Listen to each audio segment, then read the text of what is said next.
Hi, good morning. Hi, good morning, and welcome back to Create, Share, Inspire podcast. This is episode 712. We are here live in Southwest Florida in my beautiful tropical backyard. I'm Kristin Omdahl. If you're joining me live, please say hello. If you end up watching the recorded version, also feel welcome to say hello. Good morning, Grace. Hi, Pamela. Good morning. Hi, Joe and Angela. Hi, Christine and Diane, Judy. Hi, Thea.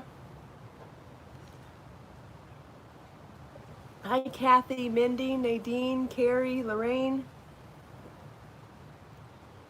Hi, Marcia, Sharon, Susie, Edna, Rita. Good morning, everybody. Hi, Mariana.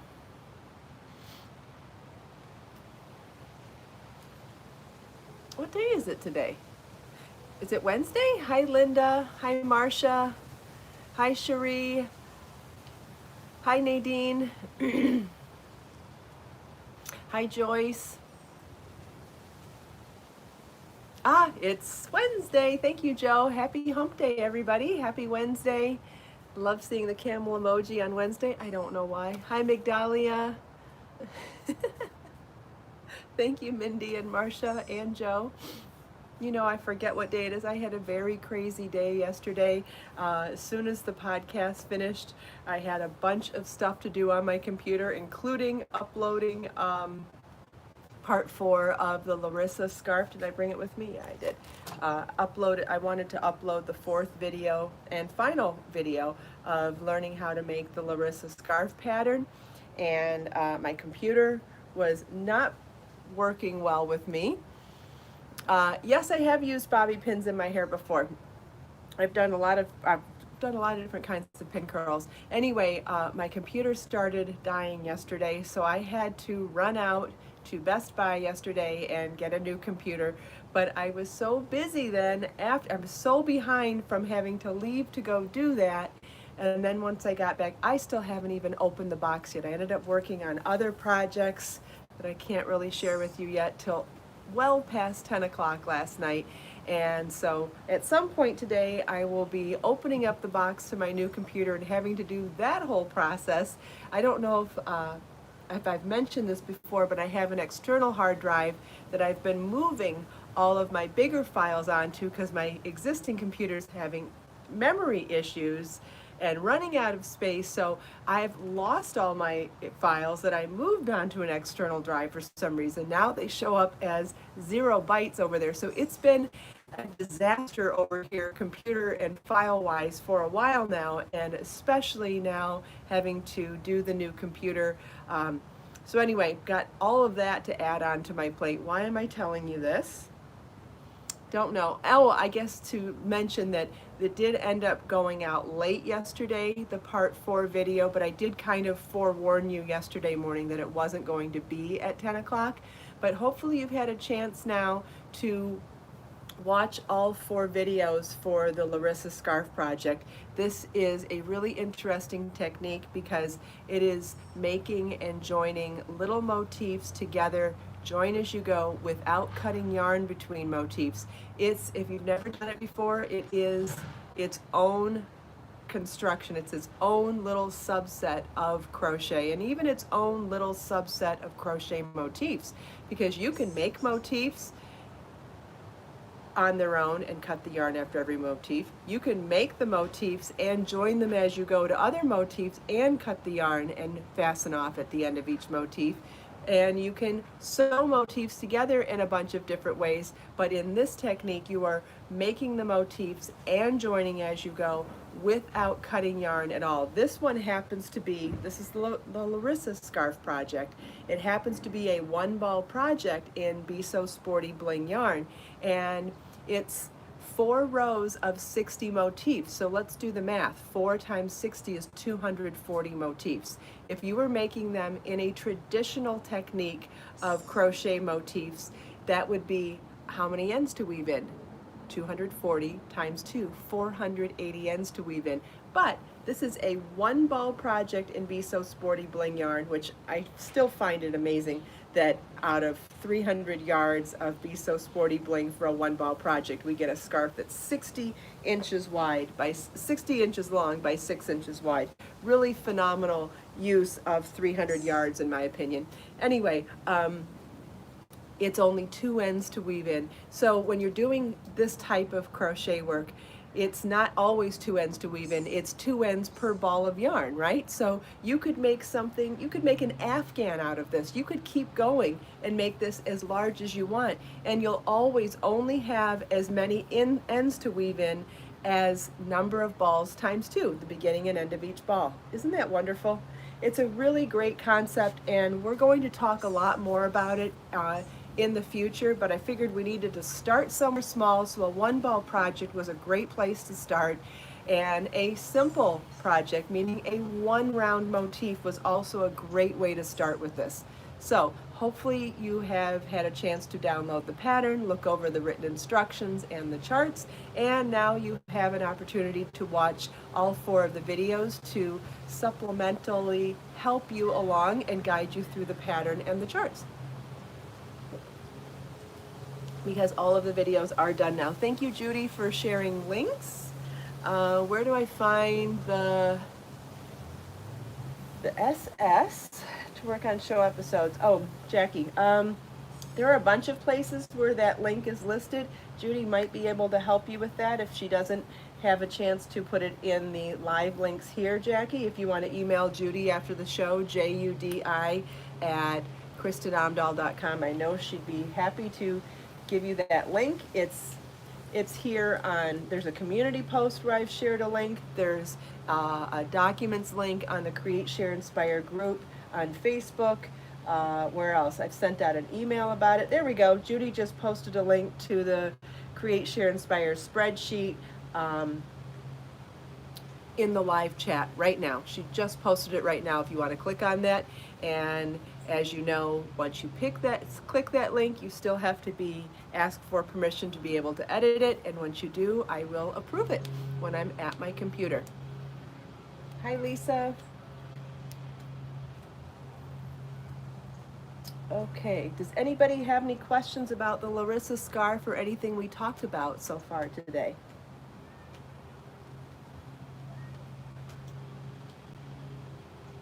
Ah, Cherie liked the tutorials. Wonderful. I think Carrie ordered yarn to make the Larissa scarf. Is that what you're talking about? Judy's also reminding everybody of the link if you want to so if you want to participate in filling in the subject matter for the large body of work of the podcast, that link has been provided, and Judy has also provided a link if you would like to volunteer to help work on the sport team colors with regards to Be So Baby yarn. I want to put together a really nice package, maybe in a blog post eventually, to be able to help people pick colors for making sport team hats and scarves and what have you. And we're going to try to make it as full as possible. So if you want to work on baseball or hockey or football or college teams or international sports, whatever you want to add to it, the more the merrier, because I think the more well-rounded we can make the list, the more helpful it will be for anybody making gifts for anybody. Hello, Irene from Norway. Wow, Carla ordered the yarn and likes the tutorials for the Larissa scarf. Yeah, it's a learning process to learn this. Absolutely. Don't be too hard on yourself. Take your time. You will definitely get it eventually. It just takes time to learn something new. That's all. Debbie's using her new project bags. Wonderful. And you love the podcast. Thank you for sharing, Debbie. That's so sweet. I did want to mention something about the project bags. So the 5-pack bundle is selling out. We're almost sold out of the 5-pack bundle. And one of the prints individually is sold out already. Which one? Let's see. So I believe in the healing properties of yarn. This one is sold out individually already. There are no more of it. There are a few sets of the 5 bundles left where you can still get this print with the 5-pack bundle. And so There are a few left of the 5-pack bundle if you want to grab them. Otherwise, you can get the individual bags still, except for the Healing Properties of Yarn. That is the first one to sell out. So anyway, that's exciting. Oh, and I brought the shawl with me this morning. Remember yesterday we were looking at different shawls that were #1 fingering weight, and I said there's one missing that I wanted to show, and because we were talking about substituting whether you wanted to use Be So Fine Bling, or Be So Toasty yarn, and that is the Misti Memories knit lace shawl. This is a 1-ball project in Be So Fine yarn, but I wanted to show it yesterday. It's in my knitting pattern shop, and it is a 1-ball project that goes from the top down, starting with a floral motif, then going into a vine motif, and ending with a chevron wavy border. It's not very difficult to make, and the instructions are fairly straightforward and simple. Obviously there are a lot of stitches on your hook towards the end, but isn't that amazing that you can get that much out of 1 ball of Be So Fine yarn? So beautiful.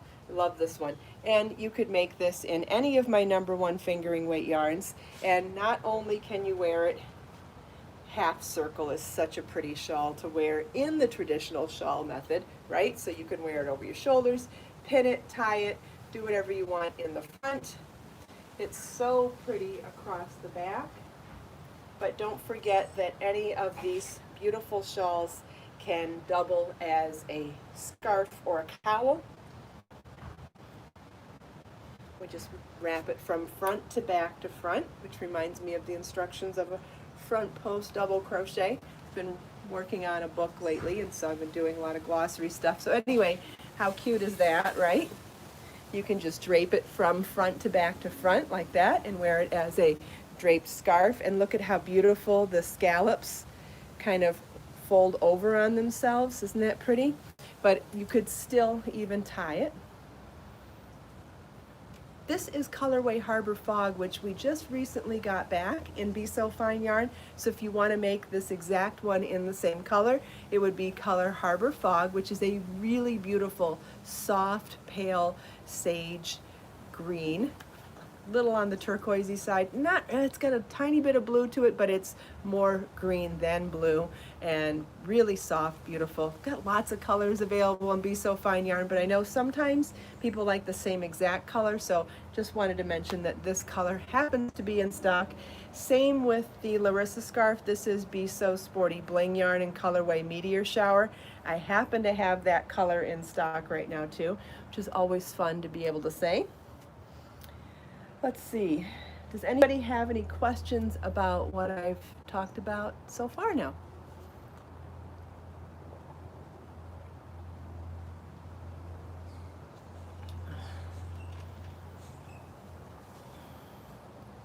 I'm gonna wait a second for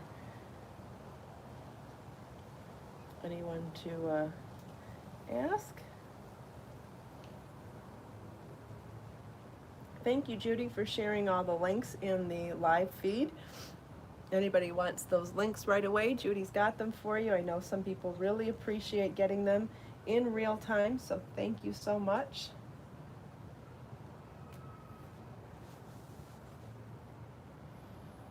Just wait and see if there's any questions before I move on.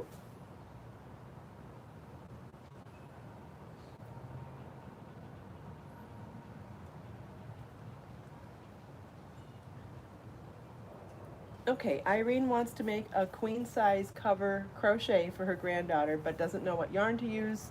Needs to be easy to wash and care for and be durable enough to be used by kids. I would recommend using Be So Baby yarn. It comes in 60 colors, and you can find that on my website. It's machine washable and dryable. The only thing that I recommend when you are going to wash things that you've handmade, I do recommend using a laundry bag instead of just throwing it in the washing machine with other things, but it is machine washable and dryable. I would think that a laundry bag would just give you that protection, so it's not being agitated by buttons or zippers or anything that is has a rough surface to it. So my laundry bags that you can buy happen to be really large, and I did that on purpose so that you can fit something large like a big sweater or an Afghan in there. Or I know a lot of other people like to organize their laundry with them. So you can put all of your socks in one of them, all of your lingerie in another one, or if you're mixing two people's laundry, one person's small items in one bag and one person's small items in the other. It's a great way to not lose socks. So the laundry bags have a lot of dual purpose, but definitely for protecting your textured handmade pieces from not being manipulated by other things in the laundry. So Be So Baby is what I would answer for that. Jackie's question is, the Tasha shawl, is it a one ball Be So Fine yarn project? Yes, it is. The Tasha shawl, which originally was published in my book Layers Knit. You can also get it as a single PDF download pattern on my in my knitting pattern shop on my website for $1.99, and it is a one ball project in Be So Fine yarn. That's correct. Carla saw me on Knit and Crochet Now this morning, and the poncho I had on was beautiful. What pattern is that? I don't know what episode you were watching, Carla. If you could give me a little more information, I'd be happy to help you. Can you tell me what color it was maybe, or whether you thought it was knitting or crochet? I'd love to help. Is it the current season 11? Was it season 10? Let's see if we can do a little detective work and figure out what you're talking about. I'm guessing it's the current season, and if it was 2 shades of purple, it was possibly the Meadow poncho that I wore, if I'm guessing correctly for what you're watching. And because that is a poncho that I wore on season 11, and that is a single pattern download in my crochet pattern shop, also available in Layers Crochet book. And it features 2 colors of Be So Sporty yarn. Let's see if we can get an answer from, I think that was Carla. Thank you, Debbie. I'm glad you like my patterns. Thank you so much. Let's see if we can get more information on the poncho. Let's hope I answered correctly, but it was definitely a straight up guess. Just guessing. I have no idea. But that is a poncho that I did wear.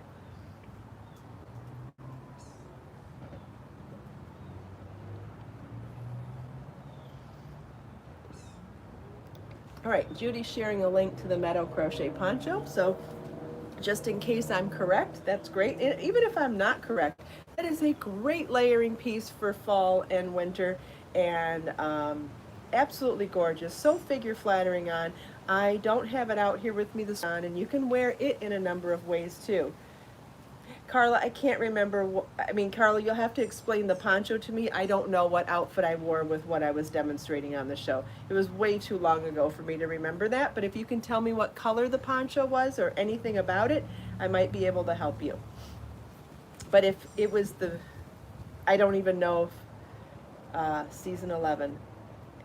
I think the only poncho I wore on season 11 was the Meadow poncho. So if you scroll up just a tiny bit on the live feed, Judy has posted a link to the Meadow crochet poncho. I'm pretty sure that's what I wore. And if you go and follow that link, and maybe you'll see that you do recognize it, because I wore the same exact poncho I wore the same exact one in the photos on the pattern as I did on the show. So if the colors look familiar, that's probably it. It was slightly striped. It was 2 shades of purple, so it's a subtle stripe. Let's see. That is it. Yay! I guessed correctly. Wonderful. All right, so you can find the pattern now. That's great. And again, it's a great reminder to bring up for anybody who hasn't made it before. It is a super simple poncho to make, and it's a square poncho, so it's very figure flattering. It can be belted on the outside. It can be belted through the holes to give you that arm and belt thing. I'll wear it tomorrow or bring it out tomorrow if I can remember. It's really a lovely pattern. It's so cute on. And you can turn it front or sideways, so you either get a boat neck with horizontal stripes, or you can get a V-neck with vertical stripes. So, I think there's like 6 or 7 ways to wear it. It'll be really fun to do a little styling video with it tomorrow. Hopefully I remember. Gotta set a reminder.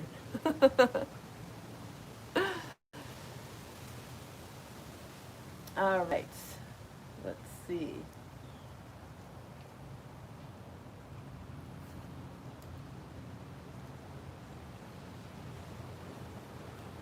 All right, the next thing I've got a few things I want to go over today. We'll see if we have time.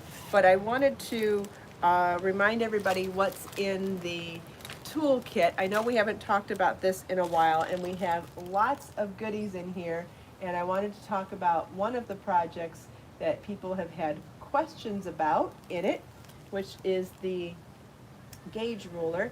But let's start with what's in the bag. So to buy if you've already got one, it makes a great gift. If you want to get one for someone else for the holidays, it comes in this fantastic mesh zipper pouch, which you could use for the tools, or you could use for a separate project bag if you already have something that you keep your tools in.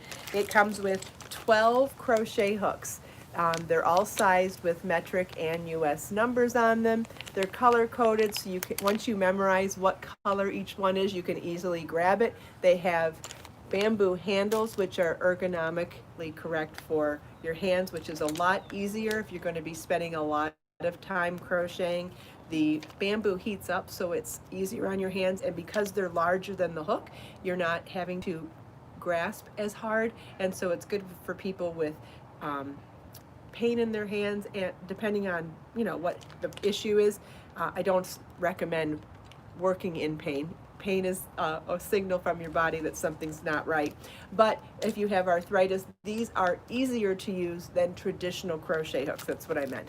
So there's 12 hooks included, sized from 2.75 millimeter through from 2.75 millimeter through 10 millimeters, so a huge size range. And Judy just posted a link in the live feed, so you can see all the different things that are included.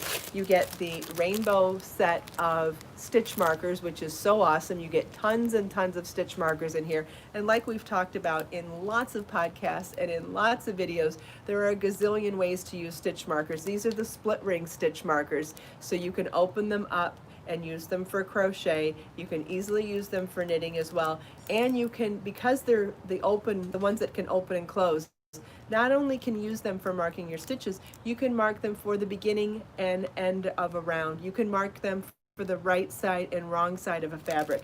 And like we talked about in the seamless crochet join as you go motifs, like the Larissa scarf, where you're joining motifs without cutting yarn, sometimes you may want to even mark where you begin and end on the partial completion of rounds, right? Or especially on that final column, the final column of finishing up, it's a good place to mark your work there too. So or even marking where you're going to be joining on the row below when you're starting a new motif on a new row of motifs. If that sounds weird, you haven't watched the videos yet. If you've watched the videos, you'll know what I mean. So there are lots of ways to use stitch markers to make reminders for yourself of where you're going next in a project, or where you have to come back to. Like, let's say you're working some sort of a cardigan that has a V-neck shaping, and in the pattern it'll say mark this row where the angling ends, because you'll be doing something different on the buttonhole band.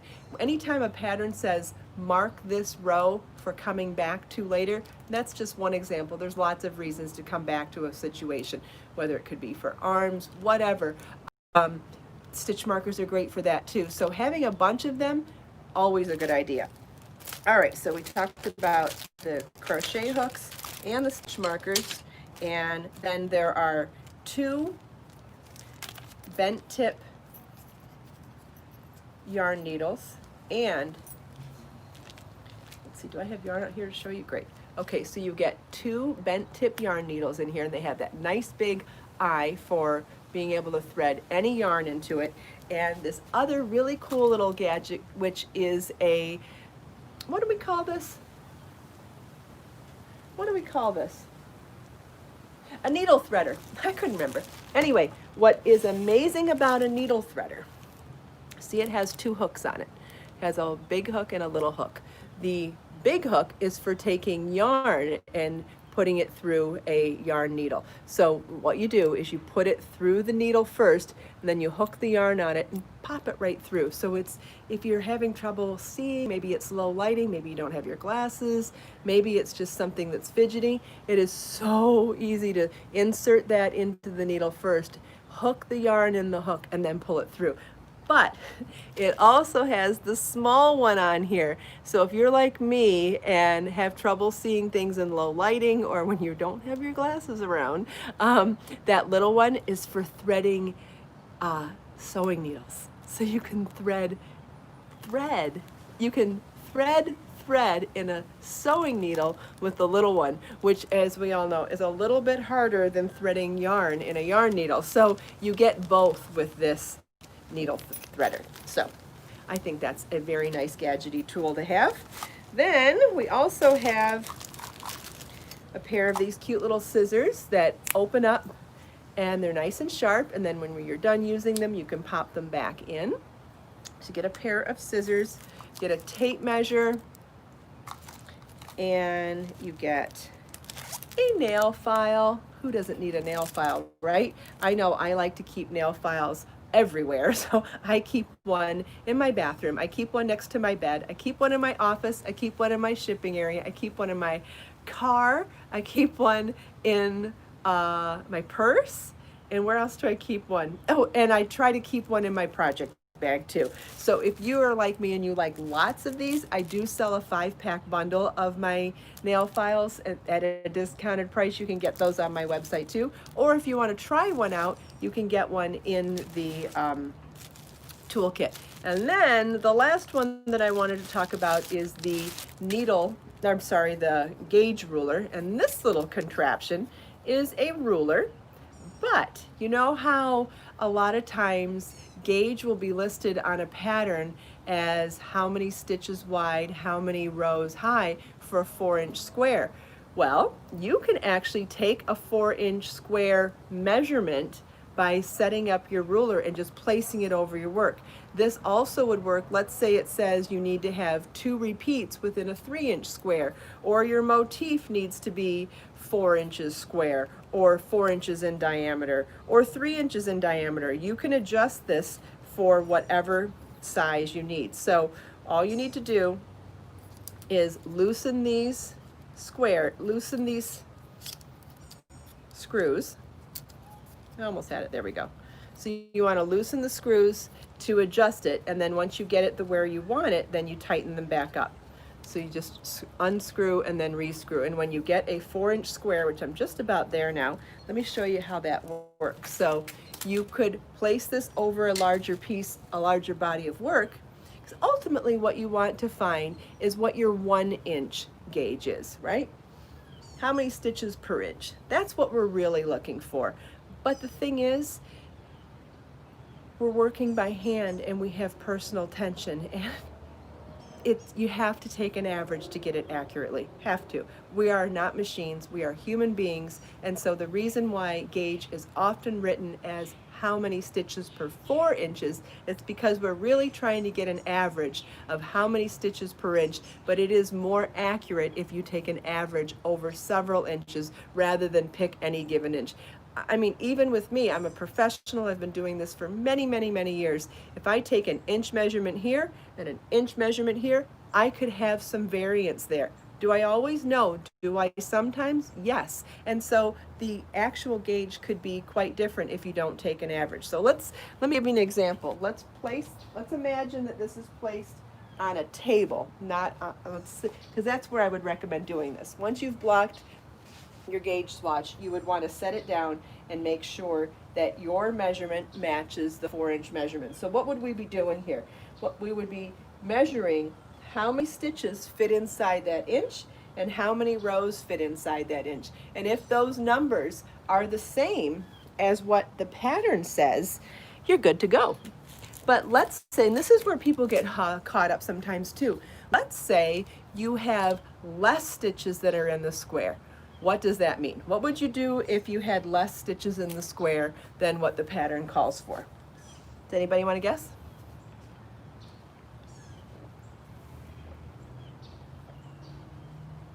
Correct. Kimberly's correct. If there are less stitches in the square, then you would want to go with a bigger hook so that you, we say that right? Hold on.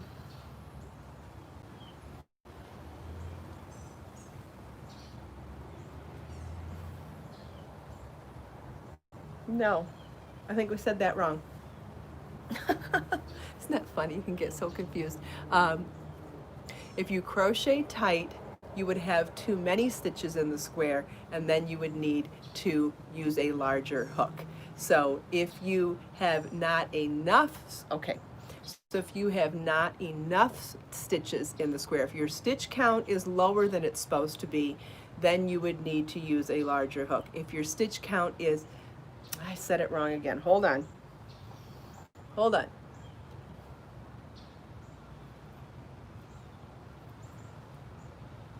See, it does get confusing. So, I can't believe this is happening to me. So sorry. Yeah, and you know, it's kind of like just the power goes out and you want to go plug in a fan. Sometimes it's just the silliest things that twist your brain. Hold on a second. Okay. So let's say that you're supposed to get 10 inches in that square, okay? If your stitches are too small, you're going to have more stitches than you need. So when your stitches are too small and too tight and you have more stitches than you need, then you use a larger hook, okay? Now, let's say you don't have enough stitches in your gauge. That means your stitches are too big, so you're going to have to use a smaller hook to make smaller stitches so you get more stitches within the frame. I said it correctly that time. So if you, and that applies to whether I said crochet hook, but this applies to knitting needles or crochet hooks. But can you see how confusing that is? Because you're saying larger and smaller for opposite reasons within the same sentence, right? When the stitches are too small, you have more of them, and so you need to use a larger hook to get the right count. When your stitches are too large, you have not enough of them, and so you need to use a smaller hook to get the right gauge. Brain fart, that's another way to say it, yes. Lorraine, unless the pattern calls for something different, yes, the pattern should tell you what the gauge swatch pattern should be. It should say either the pattern of the stitch of the project, or it should say stockinette, garter stitch. It should say rows of double crochet. The pattern should tell you what stitch pattern you're supposed to use. If it doesn't, I would assume that it implies that you're making a swatch of the given stitch pattern in the pattern. Good, Sean. It is something good to write down. Probably something good for a blog post too.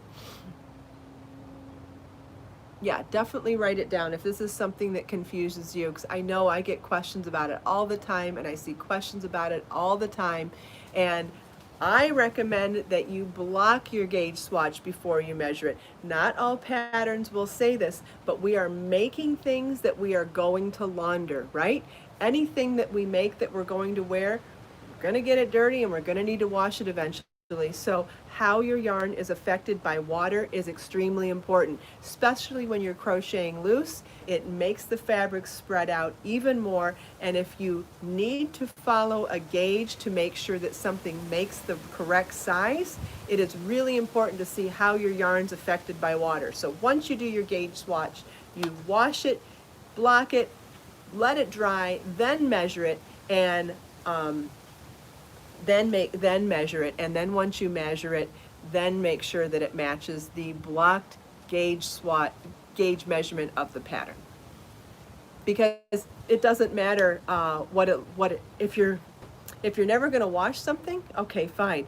But who's never going to wash a hat or a scarf or a sweater? Nobody. You have to wash stuff eventually. So it is going to be affected by water when you wash it. So you need to know how it's affected by water.